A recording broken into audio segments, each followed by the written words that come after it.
노량진 일대는 지난 2003년 뉴타운으로 지정됐지만 인근 신길, 흑석 뉴타운과 달리 아직 새 아파트가 들어선 곳이 한 곳도 없는데요.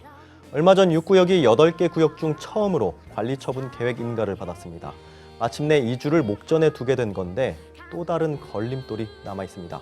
박상학 기자의 보도입니다. 노량진 뉴타운 6구역이 마침내 구분응선을 넘었습니다. 7호선 장승배기역 인근 노량진 6구역은 지난달 동작구로부터 착공 전 단계인 관리처분 계획 인가를 받았습니다. 노량진 뉴타운 8개 구역 중 처음입니다. 6구역 조합은 빠르면 6월 이주를 시작해 내년 초 철거를 진행할 계획입니다. 최고 28층 14개 동 1,499가구 새 아파트가 들어설 예정인데 계획대로 진행되면 내년 상반기 노량진 뉴타운 첫 분양 물량이 나올 수 있습니다. 개발 기대감에 지역 내 단독 다가구는 더 귀한 몸이 됐습니다. 매물 자체가 거의 없고 전용 84제곱미터 아파트 입주권을 받을 수 있는 빌라 매물은 현재 프리미엄만 9억에서 10억 원가량 붙었습니다. 6구역과 인접한 상도 파크자이 84제곱미터는 15억 원에 육박하며 1년 만에 3억 원 가까이 뛰었습니다. 아파트로 따지면 거의 이 아파트를 살 수 있는 수준의 투자를 해야 30평 아파트를 확보할 수 있는 수준. 조합은 분양가 플러스 피를 다 주면 그 정도 수준은 된다. 6구역 다음은 2구역 속도가 빠릅니다. 지난달 동작구에 관리처분 계획 인가를 신청하고 결과를 기다리고 있습니다.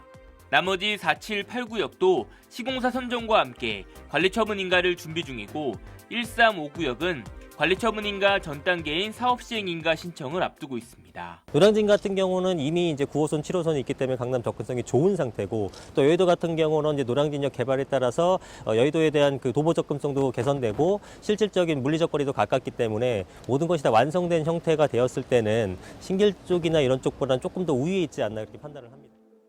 하지만 아직 남은 여러 난관 중 하나는 이주비 대출 문제입니다. 대지 지분이 많은 조합원은 아파트 입주권 2개를 받을 수 있는데 새로운 트렌드로 주목받던 이 1+1 방식이 졸지에 애물단지 신세가 됐습니다.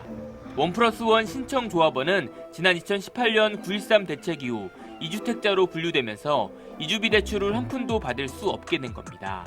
당장 이주를 앞둔 조합은 골머리를 앓을 수밖에 없습니다. 그 사람들이라고 해서 돈을 쌓아놓고 있는 것도 아니고 실질적으로 현재 살고 있는 사람들을 이주를 시켜야지만 가능하기 때문에 그분들에 대한 이주비가 어느 정도의 이주비가 대출이 되어야 되는데 그 문제가 사실 좀 걸림돌 중에 하나죠.